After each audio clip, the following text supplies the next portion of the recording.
नमस्कार। विशेष सन्दर्भमा म यहाँलाई हार्दिक स्वागत गर्दछु। जीवराम भण्डारी। आज यहाँहरू सामुन्ने उपस्थित हुनुहुन्छ रन्जु झा ठाकुर। उहाँ नेत्री हुनुहुन्छ नेपाल कम्युनिस्ट पार्टी नेकपाकी संविधान सभा सदस्य अधिवक्ता। उहाँसँग आज म समसामयिक विषयलाई केन्द्रमा राखेर विश्लेषणात्मक र सूचनामूलक ढङ्गले कुराकानी गर्ने प्रयत्न गर्नेछु। मूलतः नेपाल कम्युनिस्ट पार्टी नेकपा सरसर्ती हेर्दा अप्ठ्यारो अवस्थामा पदार्पण गरेको छ।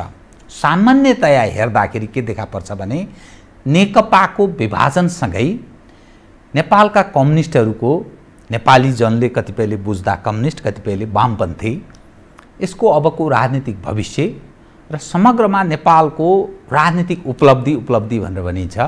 त्यो राजनीतिक उपलब्धि यसको भविष्य के रहने भन्ने एउटा जीवित प्रश्न खडा भएको छ। वर्तमान राजनीतिक गतिरोधसँगै अब समाधानको उपाय के हुन सक्छ र यसले लिने मार्ग के तय गर्ला, कतातर्फ पदार्पण गर्ला, यावत विषय छ। रन्जु ठाकुर लामो समयदेखि राजनीतिमा क्रियाशील पनि हुनुहुन्छ। निरन्तर तत्कालीन माले हुँदै नेपाल कम्युनिस्ट पार्टी नेकपाको केन्द्रीय स्तरको नेतृत्वमा स्थापित पनि व्यक्ति। उहाँसँग आज म यही पेरिफेरीमा केन्द्रित रहेर विश्लेषणात्मक र सूचनामूलक ढङ्गले कुराकानी गर्नेछु। सर्वप्रथम म उहाँलाई स्वागत गर्छु। स्वागत छ यहाँलाई। अब म सिधै कहाँ प्रवेश गरेँ भने प्रतिनिधि सभा विघटन भयो। प्रतिनिधि सभा विघटन प्रधानमन्त्रीले गरेसँगै नेपाल कम्युनिस्ट पार्टी नेकपा विभाजित भयो। यो विभाजनसँगै नेकपाको राजनीतिक भविष्य के रहने भन्ने एउटा प्रश्न त छँदैछ।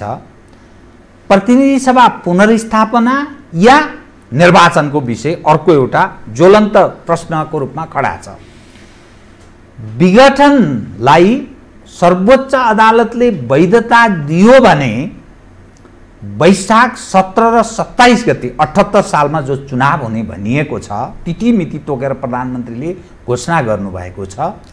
चुनाव हुन नसके के हुने, चुनाव भयो भने त्यसले बहुमतको सरकार निर्माण गर्न सक्छ र राजनीतिक स्थिरता हुन्छ भन्ने पनि प्रश्न छ। यी यावत प्रश्नका माझमा प्रधानमन्त्रीको कदम उप तपाईको धारणा सुनाउ त, अनि त्यसपछि म यससँग जोडिएका तमाम विश्लेषण क्रमशः उठान गर्दै जान्छु। कृपया।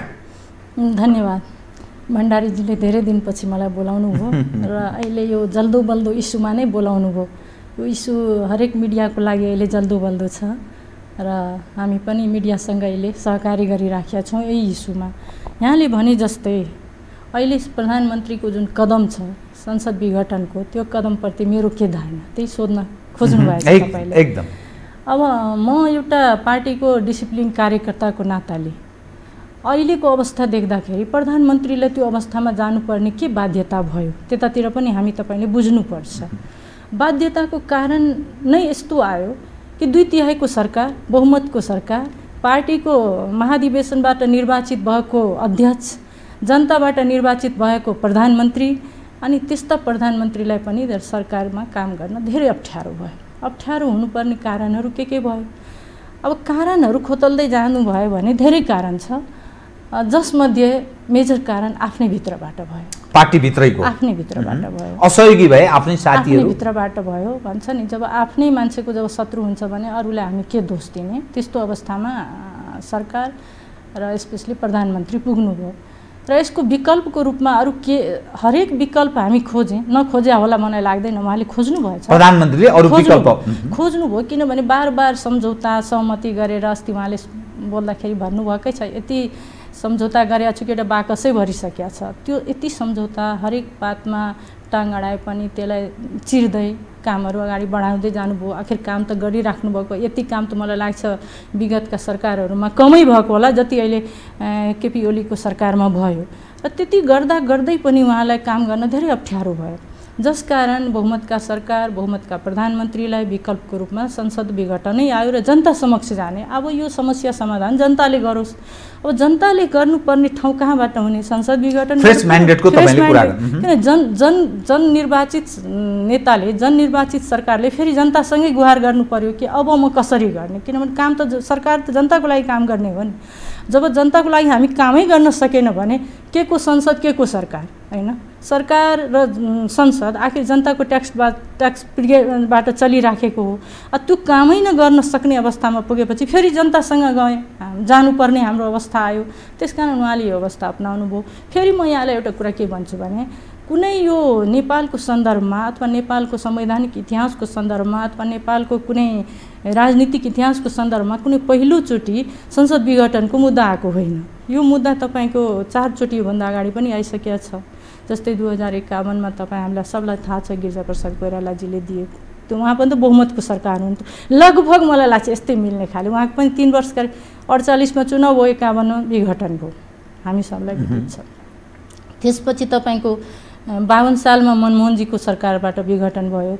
तेस्रोचोटि तपाईँको सूर्यबहादुरजी हुँदाखेरिको, चौथोचोटि 59मा गएर तपाईँको देउपाजीबाट भयो।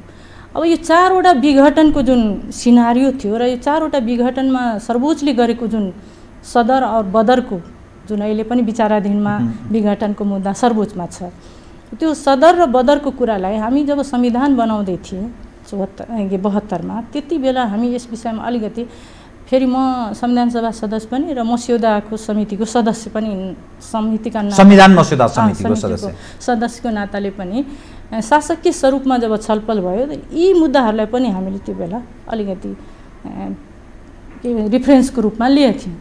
र जसको के देखेँ भने बहुमतको 2टा सरकार, 2टा चाहिँ अल्पमतमा। जस्तै पार्टीगत रूपमा मनमोहनजी लार्जेस्ट पार्टी हुनुहुन्थ्यो, तर सरकारको रूपमा उहाँ अल्पमतमा, किन उहाँलाई समर्थन दिनेहरूले समर्थन फिर्ता गरिसकेको अवस्था थियो। सूर्यबहादुरजी र मनमोहनजीको त्यस कारणले सदर हुन सकेन सर्वोच्चबाट अल्पमत देखाएर।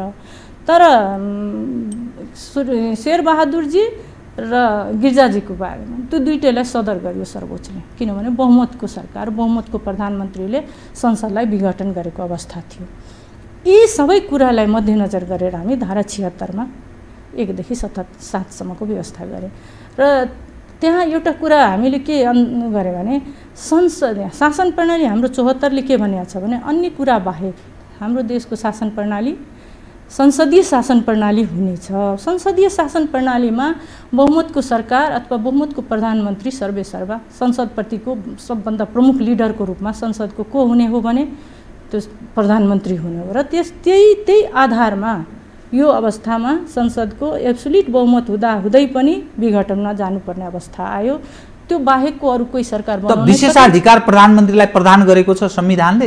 यस्तो अवस्थामा विघटन गर्न, प्रतिनिधि सभा विघटन गर्न सक्ने किटेर संविधानमा लेख्न नलेखे तापनि आशय चाहिँ त्यही हो। तपाईँ एउटा बताइदिनुहोस् त, तपाईँ संविधान मस्यौदा समितिको एज अ सदस्यको हैसियतले त्यो संविधानमा किटानीका साथ स्पष्ट हुने गरेर यति धारा या उपधारामा प्रधानमन्त्रीले यो अवस्थामा विघटन गर्न सक्ने भनेर काहीँ किटानी गरेको छैन।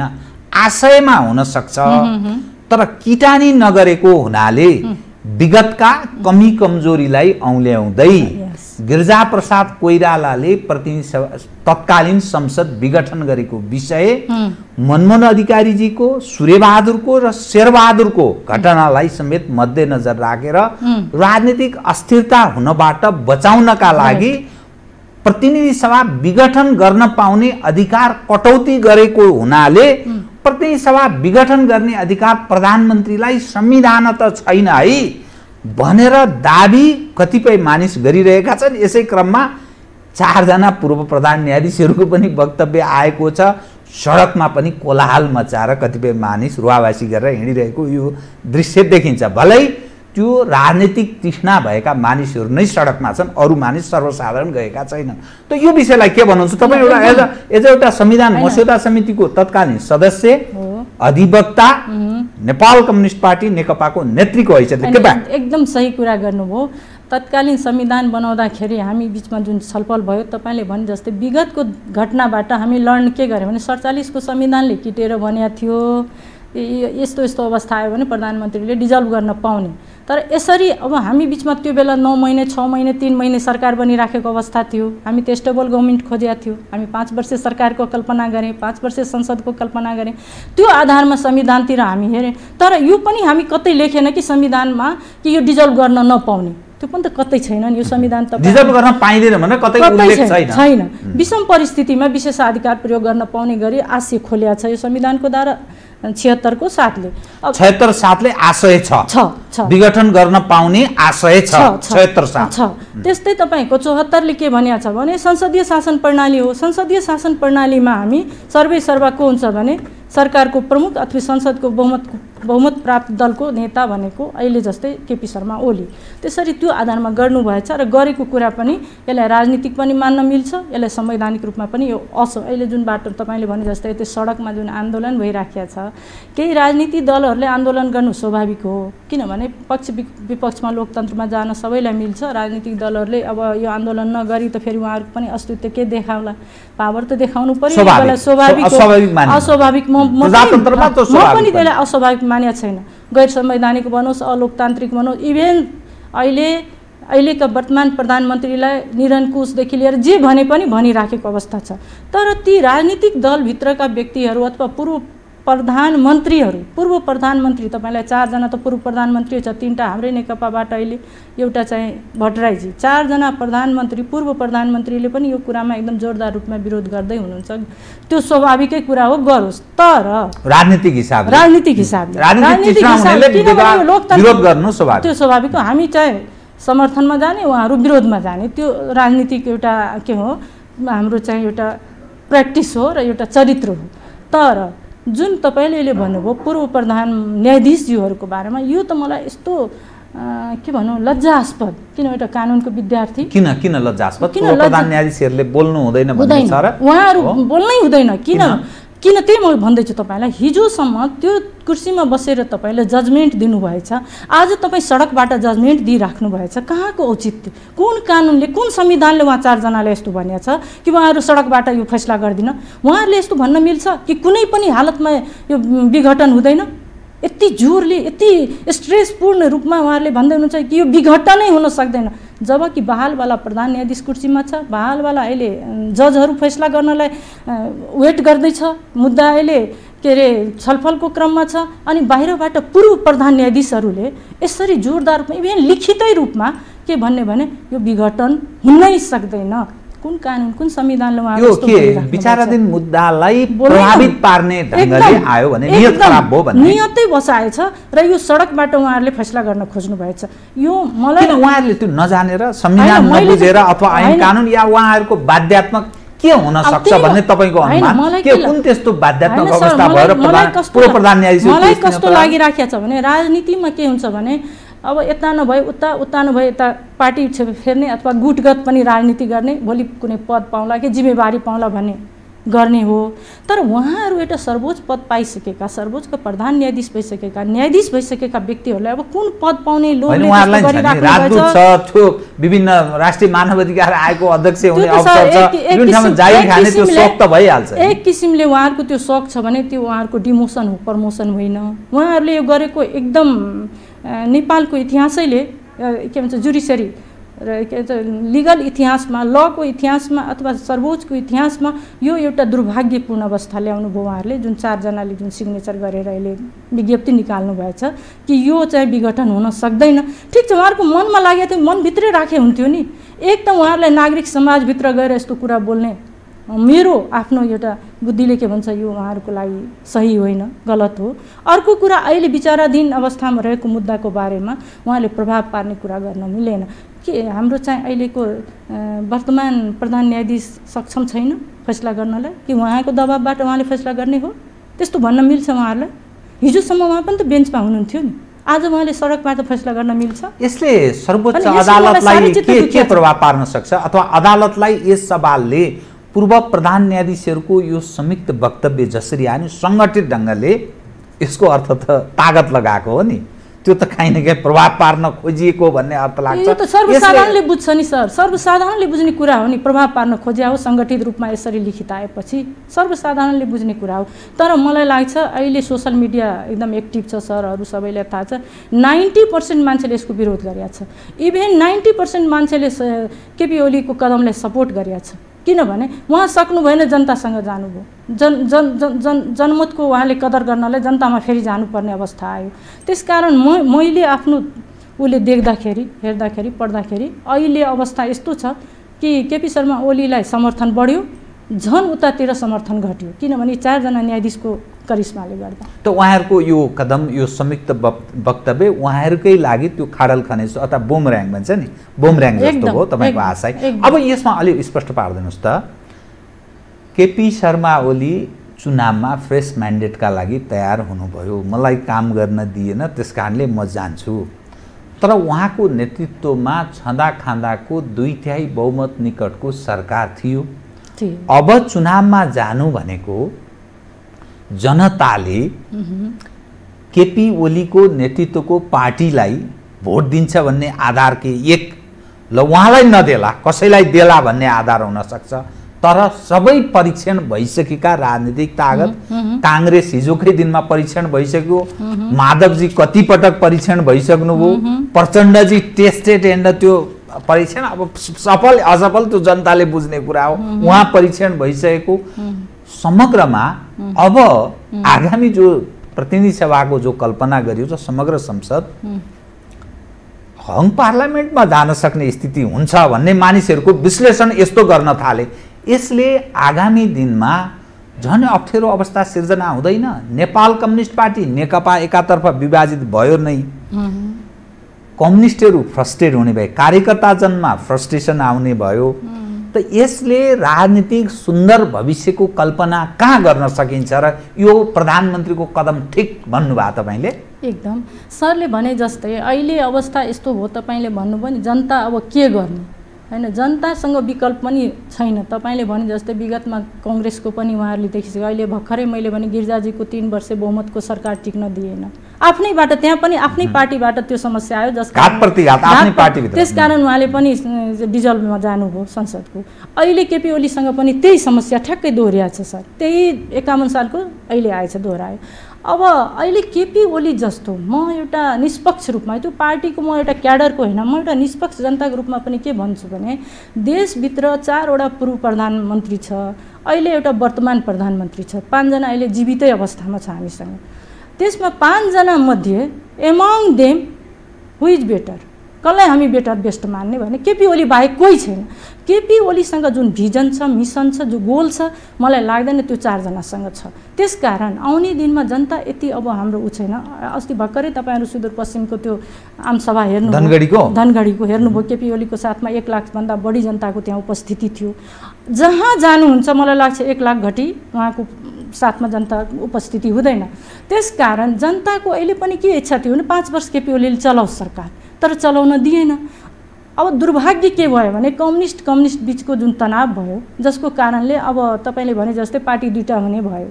पार्टी एउटा हुँदा पनि गुटको अवस्था थियो हामीसँग, गुट पनि गइसक्यो उतै।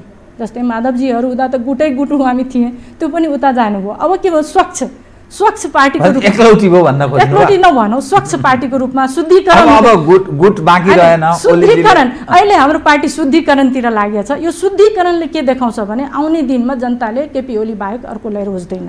केपी ओलीको जहाँ खुट्टा पर्छ त्यहाँ जनताको मत आउँछ र त्यसकारण अहिले नै हामी हङ पार्लियामेन्टको कल्पना नगरौँ, बहुमतको सरकार हुन्छ भने अहिले पनि आशा छ। फेरि सर मलाई के दुःख लागिरहेको छ, विगतको जुन म हेर्छु नि, विगतको जुन नजिर हेर्छु त्यसले मलाई के लाग्छ, फेरि बहुमतको सरकार टिक्न नदिने कुनै तत्त्व फेरि पैदा ल्याला कि। जबकि केपी ओली एउटा कम्युनिस्टको सरकार, कम्युनिस्टको प्रधानमन्त्री, कम्युनिस्ट सरकार, कम्युनिस्ट पार्टीको सरकार के गर्नुभयो आफ्नो लागि। सर हेर्नु न, 2टा कम्युनिस्ट कन्ट्रीको मैले उदाहरण दिन्छु। जस्तै अब सी जिनपिङको हामी चाइनाको ल्याउँ, हामी रसियाको पुटिनको उदाहरण ल्याउँ। सी जिनपिङले आफ्नो कार्यकाललाई 5 वर्ष थपेर 10 वर्ष बनायो। केपी ओलीले 5 वर्ष पनि पुग्न दिएन नि केपी ओलीको कार्यकाललाई। 3 वर्ष हुँदै हुँदै 2 वर्ष तपाईँको त्यो पनि किन टिक्यो भने अविश्वासको प्रस्ताव नल्याउने जुन संविधानले तोकिदियो त्यसकारण 2 वर्ष टिक्यो। 2 वर्षपछि त जहिले पनि तनावमा छ नि सर यो सरकार, जब अहिलेको वर्तमान प्रधानमन्त्रीको सरकार। त्यसकारण हामी के हेरौँ, कम्युनिस्ट भन्नलाई मात्रै भन्यो, तर कम्युनिस्टको जुन चरित्र हुन्छ त्यो ल्याउन सकिएन। ल्याएको भए त कुनै देशको त हामी मान्थ्यौँ नि। जस्तै तपाईँ हेर्नुहोस्, चाइनाको पद थपेर अहिले 10 वर्षमा प्रधानमन्त्री। उता हेर्नुहोस् तपाईँ पुटिनले के गरेछ भने, तपाईँ हामी सबलाई थाहा छ, पनि आफ्नो कार्यकाल थप्यो कानुनै संशोधन गरेर। त्यति मात्रै होइन, कार्यकाल सकेपछि ऊ बाहिर निस्केपछि पनि यस्तो कानुन बनायो 2टा कि जुन कानुनले उसको फ्यामिली समेत, ऊ मात्रै होइन उसको फ्यामिली समेतलाई कसैलाई न फौजदारी न भ्रष्टाचारी सम्बन्धी अपराध लाग्न सक्ने गरी कानुनै बनाइहाल्यो। अब हेर्नुहोस् त्यस्तो काम गर्नेहरू सरकार चलाउँदैछ कम्युनिस्टको होइन। हाम्रो प्रधानमन्त्री केपी शर्मा ओलीले के आफ्नो पक्षमा काम गर्यो, केही नगरेकोले जनताको लागि काम गर्न लाग्दा पनि गर्न नदिएको अवस्था आयो। त्यो अवस्थामा डिजल बाहेक त केही विकल्पै देखिएन, किनभने जनतालाई सुनाउनु पर्यो, जनतासँग जानु पर्यो, जनतालाई गुहार्नु पर्यो, किन जनताले पठाएको ठाउँ हो। तपाईँले आफ्नो ठाउँबाट भन्ने कुरा ठिकै हुन सक्ला होइन, तर जनताले अब कम्युनिस्टलाई मत किन दिने भन्ने त एउटा चुरो प्रश्न खडा भयो नि। बहुमत हुँदा पनि चलाउन सकेनन्, विगत पनि हेरिएकै हो, भलै काङ्ग्रेस पनि हेरिएको हो, अरू पनि हेरियो भन्ने त छँदैछ कि, तर दिनुपर्ने अब मत कम्युनिस्टलाई किन मत दिने? मत दिनुपर्ने के छ सर, जुन केपी शर्मा ओलीको नेतृत्व सरकारले पार्टीले जुन काम गरिराखेको थियो सरकारको, त्यो सबै काम अहिले अधुरै छ, पुरा हुन सकेको छैन, जुन कुरा सब जनतालाई विदित छ। अब त्यो राम्रो कामहरू हेरेर पनि आफै बिचमा के भयो भने यो पपुलारिटी लिन्छ, यो भनेको त अब 10 वर्ष टिक्ने होला, यसकै नेतृत्वमा चल्ला, ती कारणहरू भयो। त्यो जनता अहिले बुझिराखेको छ सर, जनता नबुझ्या होइन। अब प्रत्येक वार्डमा, प्रत्येक गाउँपालिकामा, प्रत्येक तपाईँको ठाउँमा स्वास्थ्य चौकी बनाउने, प्राविधिक शिक्षा दिने, त्यति मात्रै होइन, महिलाकोदेखि हरेक अर्थमा केपी ओलीले तपाईँको पारवहन सन्धिदेखि लिएर तपाईँको रेल ल्याउनेदेखि लिएर जति कुरा उहाँले एउटा भिजनको रूपमा ल्याउनु भयो र त्यो व्यवस्थापन गर्न खोज्नुभयो, त्यो गर्न नदिने अवस्था जुन ल्यायो त्यसको कारण त्यही हो सर। उहाँको पपुलारिटी बढ्दै गयो, धेरै पपुलारिटी बढ्यो भने हामी फेरि कहाँ जाउँला, कता जाउँला भने धेरै पछाडि परौँला। त्यस कारण पनि उहाँलाई चाहिँ खुट्टा हात बाँध्ने काम सुरु भयो आफ्नैबाट। यति मात्रै होइन सर, 1-2वटा कुरा जस्तै अहिले तपाईँले भने जस्तै नागरिक समाजहरूलाई पनि मैले भन्न खोजेको छु। हिजोको दिनमा प्रतिनिधि सभाबाट हारेका, चुनाव हारेको मान्छे राष्ट्रसभामा जाने हाम्रो संविधानले त कतै व्यवस्था गरेका थिएन, तर प्रतिनिधि सभा हारेका 2 जना त गयो नि राष्ट्रसभामा। त्यो बेला नागरिक समाज किन बोलेन? त्यो बेला संविधानमा व्यवस्था छैन भने नागरिक समाज किन बोलेन? त्यो बेला ती अहिले सडकमा गएका हाम्रै पार्टीका शीर्ष नेताहरूले गर्दा त्यो भयो, किन उहाँहरूको दबावले केपी ओलीलाई गर्नु पर्यो। त्यो दबाब दिने मान्छेहरूको अहिले साथमा कहीँ जानुपर्ने नागरिक समाजलाई, किनभने उहाँहरू आफै गलत काम गरेका व्यक्तिहरूको पछाडि नागरिक समाज को नागरिक समाजलाई पत्याउँछ सर?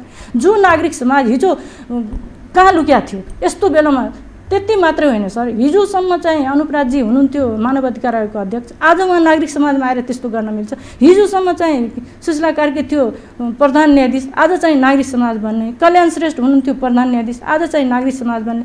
नागरिक समाजलाई पनि अब कसरी हामी हेर्ने? कुन पार्टीको बिल्ला बोकेर सब नागरिक समाज बनिएको छ त्यो मलाई थाहा छैन, म पनि त नागरिक समाजमा एक दिन काम गरेको मान्छे हो नि सर।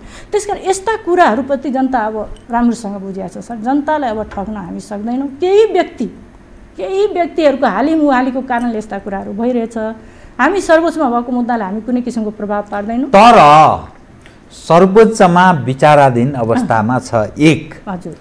दोस्रो, वैशाख 17 र 27 गते जो चुनाव भनिएको छ, कथम भन्ने मैले भाषा प्रयोग गरेँ, प्रतिनिधि सभा विघटनलाई सदर नगरेर सर्वोच्चले पुनर्स्थापित गरिदिएको खण्डमा तपाईँ जुन विचारबाट निर्देश हुनुहुन्छ, अर्थात् तपाईँ स्वनिर्देशित भन्न खोज्या, मैले निर्देश भनेको परनिर्देशित खोज्या होइन, त तपाईँ जुन कुरा गरिरहनु भएको छ, यदि प्रतिनिधि सभा पुनर्स्थापित भयो भने तपाईँहरूको राजनीतिक भविष्य समाप्त भयो त? कुनै हालतमा समाप्त कसरी कसरी कुनै हालतमा त्यसपछि कसरी ओलीको नेतृत्वमा सरकार रहँदैन त्यसपछि सारा चीज सब चीज अर्कोको प्रधानमन्त्री अर्कै राष्ट्रपति अर्कै अवस्थामा देश पदार्पण गर्छ अहिले सर यो कल्पना नगरौँ किनभने हामी हिजोको नजिर हेर्दैछौँ दुईटा मैले अहिले उदाहरणै दिएँ तपाईँलाई शेरबहादुरजीको पालो अनि गिरिजाबाबुको पालोको त्यो बेला बहुमतको सरकार थियो सदर गरेका छ सर्वोच्चले त्यो पनि सर्वोच्च भनेको चाहन्छु नि त्यहाँ बसेको मान्छे होइन नि उहाँहरू पनि अध्ययन गर्नुहुन्छ विगतका नजिरहरू हेर्नुहुन्छ विगतमा आदेश गरेका कुराहरू हेर्नुहुन्छ अहिलेको संविधानमा कहाँ छ के अधिकार त्यो हेर्नुहुन्छ कहीँ संविधानको कुनै धाराले अलि डिफेक्ट दिएछ भने त्यसलाई व्याख्या गर्नुहुन्छ त्यसकारण हामी अहिले ढुक्कै छौँ हामी ढुक्क छौँ सर्वोच्च हामी पोजिटिभ छौँ सर्वोच्चप्रति अरू कुरा तपाईँलाई भन्छु कोहीले के भन्छ भने प्रधानमन्त्रीले ठोकेर भन्छ कि यो विघटन हुन्छ भनेर मैले आजसम्म सुनेको छैन केपी ओलीको भाषण निर्वाचन हुन्छ भने ठोक्नुहुन्छ निर्वाचन हुन्छ हामी बहुमतमा आउँछु भने ठोक्नुहुन्छ तर यो संसद विघटन सर्वोच्चले गर्छ भने उहाँ कहिले ठोक्नु भएको छैन यो राजनीति मुद्दा हो यो संवैधानिक मुद्दा कसरी हो के हो भने व्याख्या गर्छ सर्वोच्चले त्यसैले बरु वर्तमान प्रधानमन्त्रीले यो शब्द कहिले बोल्नु भएको छैन कि ठोकेर यो विघटन हुन्छ बरु उताबाट पूर्व प्रधान न्यायाधीशहरूले के भन्नुभएको छ ठोकेर यो विघटन हुँदैन तर उहाँहरूले विघटन हुँदैन कुन अर्थमा भन्नुभएको छ जबकि उहाँलाई मुद्दा दिने मान्छे न उहाँ मुद्दाको प्लिडै गर्नु छ भने त्यो एमिकस क्युरीमा जाओस् न लेखेर दियोस् न उहाँहरूको पनि दिने अधिकार छ दियोस् लेखेर तर प्रधानमन्त्री त विघटनको प्रस्तावै गर्नुभएछ उहाँले ठोकेर भन्दा पनि हुन्थ्यो तर उहाँले ठोकेर भनिराखेको अवस्था छैन उहाँले यो भन्नुहुन्छ कि अब निर्वाचन हुन्छ निर्वाचनमा जानुपर्छ बहुमत ल्याउनुपर्छ जनता हाम्रो साथमा छ त्यो मात्रै ठोक्नुहुन्छ यो विघटन हुन्छ नै सर्वोच्चले गर्छ नि भने कहीँ बोल्नु भएको छैन मैले सुनेको छैन त्यसैले म के भन्छु भने उहाँ हिजो मात्रै शेरबहादुरजी कतै बोल्दै हुनुहुन्थ्यो कि केपी शर्मा ओलीले चुनावी अभियानमा निस्किसक्यो चुनाव हुन्छ नि अब हेर्नु शेरबहादुरजी अहिले हाम्रो जे भए पनि प्रतिपक्ष कांग्रेस हाम्रो अहिले प्रतिपक्ष कांग्रेसको फेरि शीर्ष नेता भनेको अहिले शेरबहादुरजीको मुखबाट यस्तो निस्क्यो कि चुनावी दौडानमा केपी ओली लागिसक्यो चुनाव हुन्छ नै भन्ने के हो उहाँले पोजिटिभ लिनुभयो नि यो कुरालाई किनभने म विकल्प देख्नु भएन जनतानिर नगइकन अब समाधान हुँदैन भने बुझिसक्नुभयो उहाँले हिजो गर्नुभयो त्यो काम उहाँलाई थाहा छ कांग्रेसलाई त अलिअलि लाग्यो होला नि त हामी अहिले 21 सिटमा मात्रै छौँ अब चुनाव भयो भने कम्युनिस्टहरू खस्कन्छन् काहीँ न काहीँ हामीलाई ठुलो पार्टी बन्ने अवसर प्राप्त हुन्छ बहुमत हुने त त्यस्तै अब सपनाको दिन भए भन्ने त काहीँ न काहीँ त्यो ठुलो अवसर त्यो भएपछि प्रधानमन्त्री फेरि पड्काउँछु भन्ने परे होला नि त त्यो त भविष्यले बताउँछ सर को के होला अहिले हामी एजम्सन नगरौँ तर हाम्रो अहिले पनि के छ एकदम दृढ विश्वास छ कि हामी बहुमतमा आउँछौँ हाम्रो कार्यक्रम हाम्रो नीति हाम्रो व्यवहार हाम्रो सरकारको जुन जब सबै कुरा गरेको कामको अधुरोपन यसलाई सबैलाई पुरा गर्नलाई जनताले बहुमत दिएको तर वैशाख 17 र 27 मा चुनाव हुन सकेन भने यदि प्रधानमन्त्रीको प्रतिनिधि सभा विघटन सम्बन्धी कदमलाई सर्वोच्चले सदरै गर्यो रे मानिलिनुहोस् त्यसो हुँदा चुनाव त गराउनु पर्छ यो वैशाख भनेको निकट छ त्यस अनुरूपको तयारी छ होला भनेर मान्छे मान्न तयार छ हैन हुन्छ किन हुँदैन यति एक्टिभली आफै पीएम लागि पर्नु भएछ तपाई हामीहरु कुनै दिन यस्तो छ उहाँ बस्नु भएछ घरमा प्रत्येक दिन उहाँ जनतासम्म गइराख्नु भएको अवस्था छ त्यसकारण 6 महिना भनेको कम टाइम हैन निर्वाचन आयोगलाई त विगत 2 वर्ष 3 वर्षदेखि केही कामै पाएको छैन नि एकदम द्रुत गतिमा फेरि निर्वाचन आयोगमा कम भएको सदस्यहरूलाई पनि अब त 3 महिना बाँकी मात्रै छ पुस सकिगो माघ फागुन चैत अनि वैशाख त 17 भनेपछि त 3 महिनामा का चुनाव हुन्छ 3 महिना कम भएन एउटा प्रतिनिधि सभाको मात्रै चुनाव हो नि सर यो हुन्छ प्रतिनिधि सभाको चुनाव र यसमा यदि अहिले जति प्रधानमन्त्रीज्यू एक्टिभली लाग्नु भएछ यसरी लागि पर्नु भएको अवस्थामा चुनाव हुने साइन नै देखिराखेको छ सिन नै देखाइराखेको छ र उहाँ चुनाव गराएरै छाड्नुहुन्छ यो हामी ढुक्कै भएर बस्नुपर्छ यसमा अब यहाँसँगै के समस्या आउँछ भने ल मानिलिनु चुनाव भयो अनि जुन विगत लामो समयदेखि हामीहरूले हाम्रो कानमा के गुन्जिरह्यो भने नेपालमा राजनीतिक अस्थिरता हुनुको मूल कारण कसैको बहुमत नभएर विकास नहुनुको कारण समृद्धि नहुनुको कारण पनि बहुमत कसैको नभएर हो भन्ने जो मान्यता रह्यो त्यसकारण 9 महिनामा सरकार फेरिरहने जो विगतको परम्परा जो थियो अब आगामी दिनमा पनि दाबीका साथ ओलीजीको नेतृत्वको सरकारले भोलिका दिनमा बहुमत ल्याउँछ भने त कुनै ग्यारेन्टी छैन फेरि मिलिजुलीको स्थितिमा सिर्जना हुन्छ यसले नेपालको राजनीति सुदूरसम्मका लागि एउटा अर्को भड्कालो अप्ठ्यारो अवस्थामा पदार्पण गर्ने भयो। विकास र नेपाली जो दिन दुखी जुन अवस्थाका नेपाली छन् तिनको भविष्यमाथि कुठाराघात हुने भयो। समग्रमा हेर्दा 21औं सदीका लागि यो नेतृत्व पंक्ति अयोग्य र यो सिस्टममाथि प्रश्न खडा हुँदै संविधानभन्दा अलि विमति राख्ने तागत नेपालमा स्थापित हुने, त्यसले अर्को अवस्था सृजना गर्न सक्ने सम्भावना तपाईँ कति देख्नुहुन्छ यो विकास भएको नेपालको राजनीतिक घटनाक्रमसँगै? यहाँको जुन शङ्का उपशङ्का छ त्यो म बुझेँ, इसारा के छ त्यो पनि मैले बुझेँ, तर अहिलेको अवस्थामा त्यो इसारातिर हामी कल्पना नगर्दा नै बेस हुन्छ। र जहाँसम्म तपाईँले भने जस्तै अब बहुमतको सरकार भएन भने अस्थिर सरकार आउँछ, त्यसपछि के हुन्छ जनताको अवस्था, यही कुराको कारणले जनतासँग अब हाम्रो के आग्रह छ भने हिजोको दिनमा हामी कोलिसन समायोजन गरेर चुनावमा गए हैन, माओवादी र एमाले मिलेर गयो अनि बहुमत ल्यायो।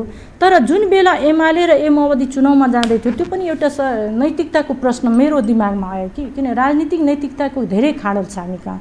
अब त्यो माओवादीहरू कांग्रेससँग सरकारमा थियो, चुनावी सरकार कांग्रेसको थियो, त्यो कांग्रेसको कोलिसनमा माओवादी थियो र चुनाव गर्नलाई सहकारी कोसँग थियो, एमालेसँग थियो।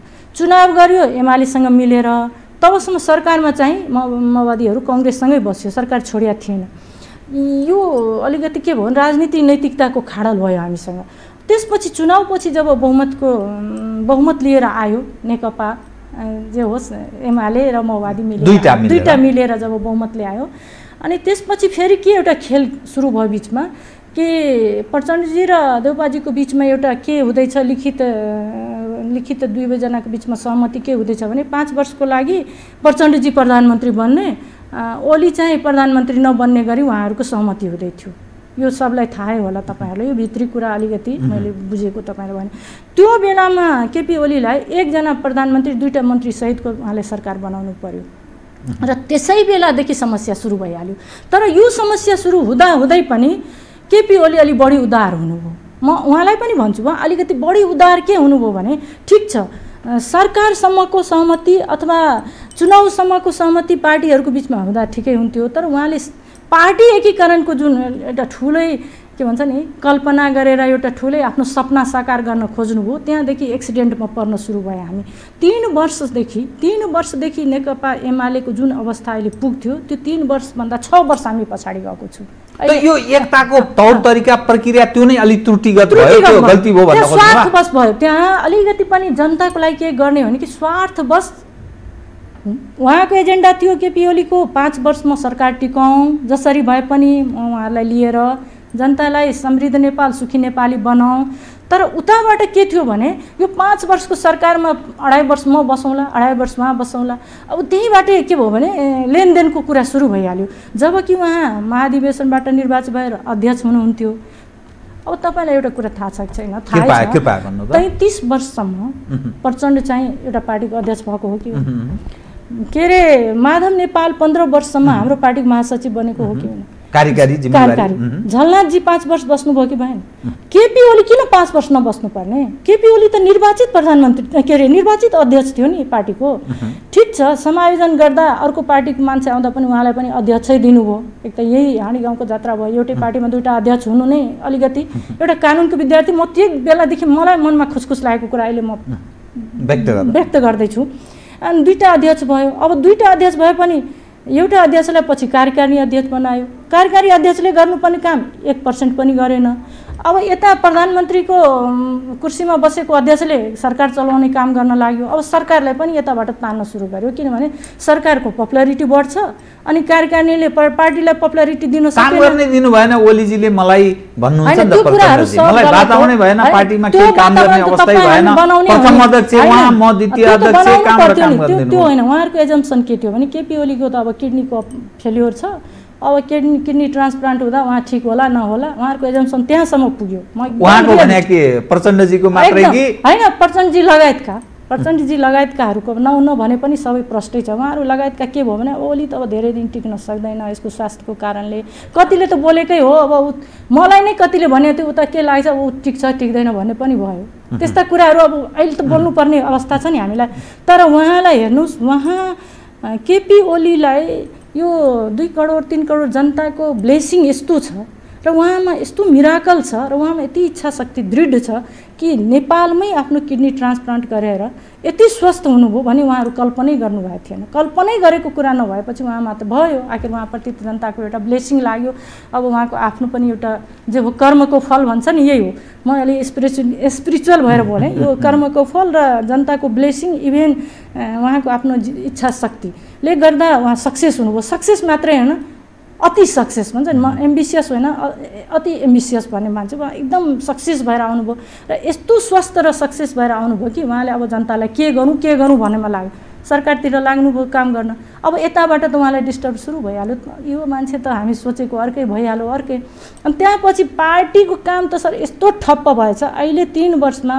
कुनै जनवर्गीय सङ्गठन होस् अथवा कुनै वडादेखि गाउँसम्मको होस्, कुनै ठाउँमा हामी सही सलामत छैन, काम गर्न पाइएको छैन, केही कामै गरे पाएछन्। त्यो अब यो 3 महिनामा हामीलाई 3 वर्षको क्षतिपूर्ति पुरा गर्नु छ, त्यो पनि एउटा काम एकदम द्रुत गतिमा जाँदैछौँ हामी। अर्को कुरा, अहिले केपी ओलीको तपाईँ स्पिड हेर्नुहोस् त, अलिकति पनि उहाँ लाग्नुहुन्छ हिजोसम्म बिरामी भएको मान्छे हो उहाँसँग यति ऊर्जा छ, यति क्षमता छ, यस्तो भिजन छ, मिसन छ, त्यस्तो काम गर्ने व्यक्तिलाई तपाईँ काम गर्न नदिने भने कहाँको यो एउटा न्याय भयो।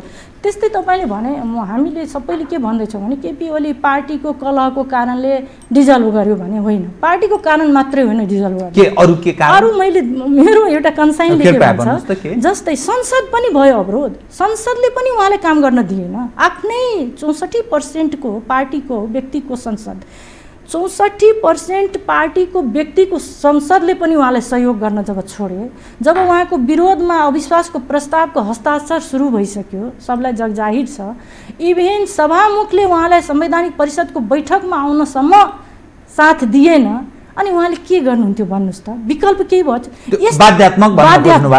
यस्ता कुराहरूलाई किन हाम्रा चाहिँ पूर्व प्रधान न्यायाधीशहरूको ध्यान गएन? म त्यो भन्छु, उहाँहरू त झन् कानुनका विज्ञहरू हुनुहुन्छ, पूर्व प्रधान न्यायाधीश भइसकेका मान्छेहरू, यो कुरालाई किन संसदको कारणले पनि उहाँ संसद विघटन गर्नुभयो। इभेन पार्टीमा संसदभित्र पनि पार्टीकै थियो नि 64%, उहाँकै पार्टी थियो नि 64% जो उहाँले नेतृत्व गरिराखेको थियो, त्यसभित्रैबाट उहाँको विरोधमा चाहिँ अविश्वासको प्रस्तावको सिग्नेचर सुरु भइहाल्यो, महाभियोग लगाउने राष्ट्रपतिलाई पनि हल्ला सुरु भइसक्यो। अनि त्यसपछि तपाईँको सभामुख समेत बैठकमा नआउने, अनि अध्यादेश ल्याएकोलाई फिर्ता गराइदिने, अनि संवैधानिक निकायमा नियुक्ति नदिने। 3 वर्षसम्म 45 वटा संवैधानिक नियुक्तिका पदहरू खाली राखेर राख्ने, अब त्यसमा भागभण्डा नमिल्ने, यस्ता कुराहरूले गर्दा पनि उहाँ इरिटेट भएर पनि एउटा हुन्छ नि, कहाँ अब कामै नगर्न सकेर कति सम्झौता गर्ने, कतिचोटि अब उहाँलाई सम्झाउने, लास्टमा गएर केही नभए त जनतासम्म जाने, अनि जनतासम्म जानुपर्ने कुरा त एउटा मात्रै विकल्प भयो कि डिजल्भ गरौँ।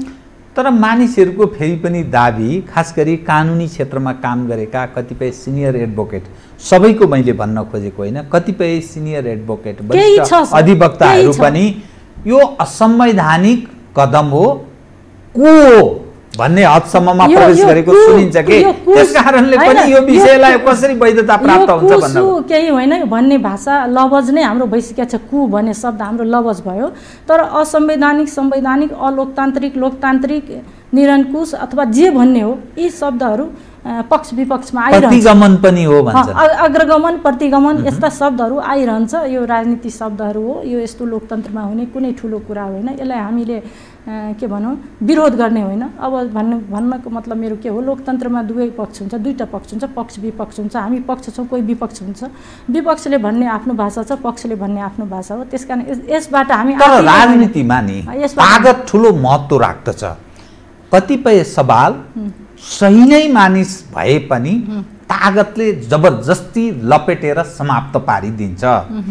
जुन ढङ्गले यतिखेर केपी ओलीजी जुन अप्ठ्यारो अवस्थामा पदार्पण गर्नुभएको छ, उहाँका पुराना सहयोगीहरू झलनाथ खनाल, माधव कुमार नेपाल लगायत दोस्रो र तेस्रो वरियताका उहाँकै सहयोगी साथीभाइ उहाँभन्दा पनि सिनियर भएर काम गरेका मानिसहरू उहाँसँग हुनुहुन्न। प्रचण्डजीलाई नेतृत्व मानेर नेता मानेर अर्को समूहतिर लागिसक्नुभयो। यो समग्रले त समग्रमा अप्ठ्यारोमा त तपाईहरु पर्नुभयो। उहाँहरू सबै आफ्नै घर आउनुहुन्छ, किनभने उहाँहरूले बनाएको यो घर हो। यो केपी ओलीजीले मात्रै बनाएको होइन, माधवजीको पनि कन्ट्रिब्युसन छ, जलनाथजीको पनि कन्ट्रिब्युसन छ, छैन भन्न मिलेन हामीले। त्यसकारण केही दिनको लागि उहाँहरू उता जानुभयो, किनभने उहाँहरू प्रचण्डको नेतृत्वलाई अहिले धेरै मतलब स्वीकार्नु भएछ। तर प्रचण्डको नेतृत्व स्वीकार्नु उहाँहरूको लागि हितकारी हुन्छ कि ओलीको नेतृत्व हुन्छ, त्यो केही दिनभित्रै उहाँहरूले थाहा पाउनुहुन्छ। यो मैले भन्नुपर्ने हो, उहाँहरू आफै बुझ्नुपर्ने कुरा हो, बुझ्नुहुन्छ। तर पार्टीभित्रको जुन एउटा उक्कस मुक्कस थियो नि, एउटा गुट उपगुटको कुरा थियो नि, जहिले पनि पद उहाँहरूलाई जहिले पनि पदै चाहने भएकोले ठिक छ 5 वर्षको लागि छोडिदिए के हुन्थ्यो? म भन्छु देश बिगाड थियो। केपी ओलीले सरकार चलाउन राम्रो काम नगरेपछि भोलिका दिनमा केपी ओली चुनाव त लड्न सक्ने थिएन नि, पार्टीको महाधिवेशनमा जित्ने त थिएन नि। त्यसकारण 5 वर्ष छोडिदिए के हुन्थ्यो? उहाँहरूले कम्तीमा तपाईँले भनेका व्यक्तिहरूले प्रचण्डजीलाई पनि सम्झाउन त सक्नुहुन्थ्यो नि, प्रचण्डजी के हुन्छ 5 वर्ष छोडिदिउँ ओलीजीलाई, त्यसपछि हामी छँदैछौँ नि। फेरि उहाँहरूकै पालो आउने हो, दोस्रो दर्जाको नेता त कहाँ अहिले आउने हो? अहिले त पुगेकै छैन उहाँहरू सबैलाई। होइन, उहाँहरूको दाबी त के रह्यो भने यदि ओलीजीको नेतृत्वमै हामी बसेर आगामी 5 वर्ष पुरा गरेर चुनावमा जाने हो भने हामी पत्ता साफ हुन्थ्यौं, भ्रष्टाचार पनि बढ्यो, काम पनि केही भएन, कम्युनिस्टको नाममा उहाँ कलङ्क हुनुभयो। तपाईँ मैसँग गरेको कतिपय कुराकानी नेतृत्व पङ्क्तिका मानिसहरूको राष्ट्रघात पनि भएको छ, जनताका सवाल उपर पनि काम केही भएको छैन, कोभिड-19 पनि राहत प्रदान भएन, भारतसँग कतिपय सवाल उपर पनि असमान सम्झौताहरूलाई निरन्तरता, यावत कुरा उहाँमाथि आक्षेप छ नि त ओलीमाथि। जस्ट अपोजिट भयो। उहाँले राष्ट्रवादी हुनुभयो, जनता जनहितकारी काम गर्न लाग्नुभयो, कोभिडलाई पनि व्यवस्थापन राम्रैसँग गर्नुभयो। अन्य देशको तपाईँ हामी हेरौँ, एसियाको मात्रै हेरौँ, साउथ एसियाको मात्रै हेरौँ, हामी धेरै राम्रोसँग गरे। हरेक काम राम्रो गर्न थालेपछि उहाँहरूले जस्ट अपोजिट जानुभयो कि अब अहिले लिपिया धाराको कुरा छ, त्यस्तै तपाईँको पार्वन सन्धि चाइनासँगको छ, अन्य भारतसँगका कुराहरू छ, रेल सम्बन्धी अन्य सम्बन्धी सबै राम्रो कामहरू हुँदै थियो स्टेप बाई स्टेप। ती राम्रो काम भएपछि 5 वर्षपछि फेरि केपी ओली नै पपुलर भएर फेरि यही जुन यसपालि बहुमतले आयो नि, त्यो केपी ओलीको कारण आयो। भोलिको दिनमा फेरि केपी ओलीकै कारण आयो भने जनताले फेरि केपी ओली प्रधानमन्त्री चाहिन्छ, अनि हामी कहाँ जान्छौँ भने उहाँहरूको त्यो एजम्सन थियो। त्यो एजम्सनलाई जस्ट अपोजिट गरेर के भन्दै हुनुहुन्छ, केपी ओलीले कलङ्क कम्युनिस्टको, केपी ओली यो गर्यो त्यो त भन्ने शब्दहरू त यस्तै निस्किन्छ नि। तर यस्ता शब्दहरूबाट हामी चाहिँ विचलित हुनेवाला छैन, विचलित हुनेवाला। अब भोलिका दिनमा कथम चुनाव भयो भने चुनाव हुँदा प्रचण्ड माधवजी लगायत कतिपय पक्ष चुनावमा सहभागी भएनन् भने एक, या प्रचण्डजी त हिजो पनि काङ्ग्रेससँग मोर्चा गरेर चुनाव लडेको व्यक्ति हो नि, प्रचण्डजी र शेरबहादुरजीहरूको कार्यगत एकता या मोर्चा गरेर चुनाव लड्नुभयो भने, सहकार्य गर्नुभयो भने, अनि ओलीजी फिक्का एक्लो हुनु भएन, बिजोक हुने भएन? हैन, त्यसमा केही फरक पर्दैन। तपाईँले भने जस्तै अहिले उहाँहरू खोजिया छ, त्यही तपाईँले भने जस्तै नखोजेको भए आफै चाहिँ पूर्व प्रधानमन्त्रीहरू सजपाको कार्यालयमा गएर हामी सहकारी गरेर आन्दोलन गरौँ, सहकारी गरेर हामी यो गरौँ त्यो गरौँ गरिराख्नु भएछ, उहाँहरू सब हामी हेरिराखेको छौँ मिडियाबाट। तर म के भन्न चाहन्छु भने अहिले देउपाजीले हामी कोहीसँग सहकार्य गरेर एकलोटी जान्छु भने उहाँहरूको अहिले त्यही एनाउन्समेन्ट छ। जहाँसम्म केपी ओलीको कुरा छ, केपी ओलीले त भनिदियो अस्ति नै, उहाँहरूले 10वटा सिट ल्याएर पनि देखाइदियो भने बुझ्छौँ हामी, मान्छौँ हामी। तर हामीतिर आएर उहाँहरू चुनाव लड्न खोज्नुभयो भने हामी रोक्दैनौँ, चुनाव लडोस् हुन्छ नि, समीकरण गरेर चुनाव लड्यो भने हाम्रो पार्टी त्यसमा उदार छ, केपी ओली उदार छ, त्यो म यहाँलाई भन्छु। र जति भए पनि अहिले पनि जनताको 90%, म 90% ठोकेरै भन्छु, किन मलाई भन्नै पर्छ, त्यो म हेरेर भन्दैछु, त्यतिकै होइन, जनमत हेर्दैछु म पनि। तर जनमतको तपाईँले जो कुरा गर्नुभयो, राष्ट्रपतिका सवाल उपर यस्ता नारा लागेका छन्, अलोकप्रियताको त्यो चरम अवस्था छ भन्ने अर्थ लाग्छ राष्ट्रपतिको, प्रधानमन्त्री उपरको नारा त्यस्तो छ, यो त कन्तु बिजोग भएन भने कसरी तपाईँ लोकप्रिय भनिरहनु भएको छ? राम्रो गर्नुभयो, राष्ट्रपतिको बारेमा तपाईँ जुन उठाउनु भयो, यो मैले बिर्सिन लागेको थिएँ, राम्रो कुरा उठाउनु भयो।